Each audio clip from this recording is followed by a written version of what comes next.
Hello, everyone, and welcome to another edition of Coach's Corner. I'm here with head football coach Tom Perkovich. Now, Coach, we talked last week about getting off to a quick start, and boy, did you guys do that against Ursinus. 38 straight points in the first half alone. What contributed to that offensively?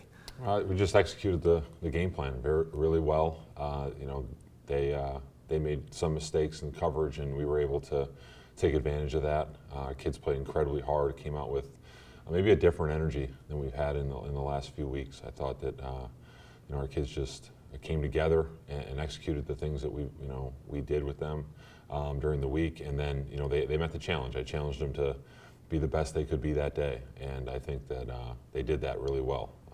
With the start we had, and it was just one thing after the next, and really all three phases came together, and I think that's what really showed through for me.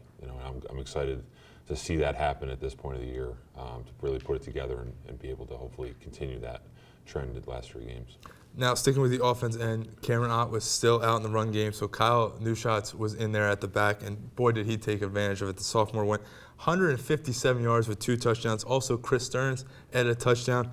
How important is it moving the ball on the ground to kind of open up the game offensively for you guys, especially in your offense? Yeah, it definitely opens everything up. I think we have a lot of talent on the perimeter with the guys we have, but when you have the run game and that big first run of 48 yards, which was I think our biggest run of the year, and it goes for a touchdown, the other side of the field starts to guess, kind of have to guess what you're going to do and how you're going to do it. So that really helped us. Our offensive line played very well, which was part of it, but Kyle has just continued to grow as a young player and get better and know his job and become more confident. And I think it finally came together for him, and we're excited to have him out there.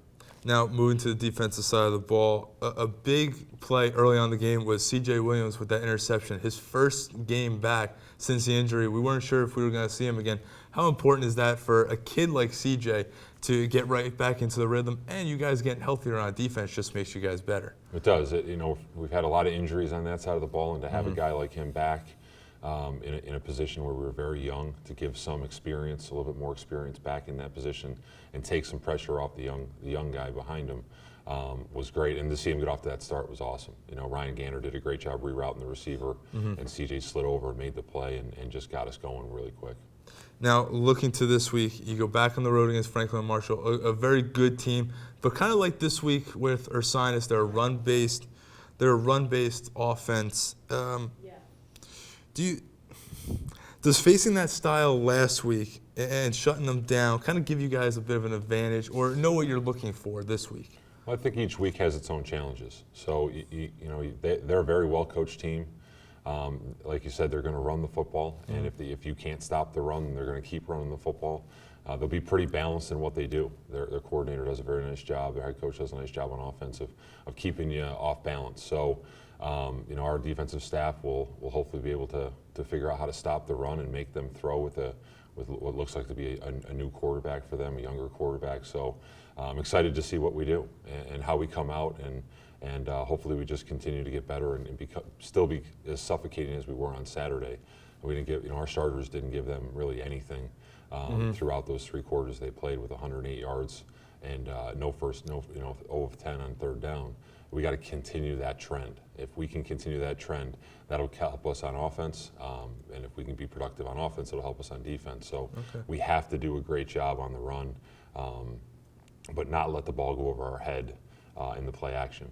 If you they can do that pretty well. So it's just important that we execute the calls and continue to play as hard as we have up front in the front 7 the last couple weeks.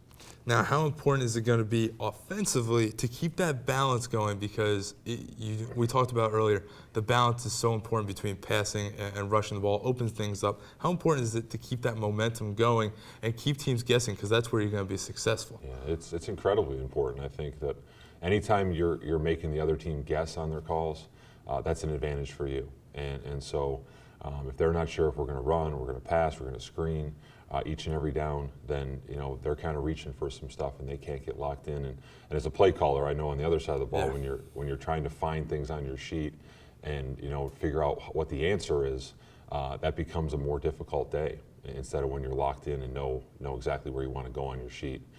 So we've got to continue to be balanced and maybe break tendencies and work forward to keeping them guessing on the other side of the field. And the big thing for you guys has been third down efficiency. All year long, you've been progressively getting better.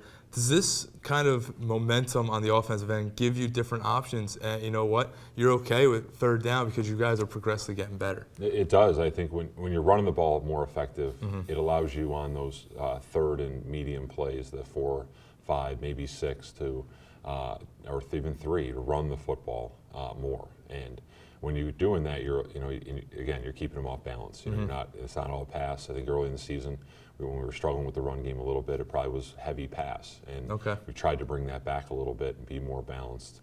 And our kids have done a nice job of executing and getting first downs because I think like you said, we have gotten progressively better, and you have to stay on the field to be a good team. Coach, I appreciate your time. Good luck on the road this week against Franklin Marshall. Hopefully, getting back to 500. Yeah, thanks, Bobby.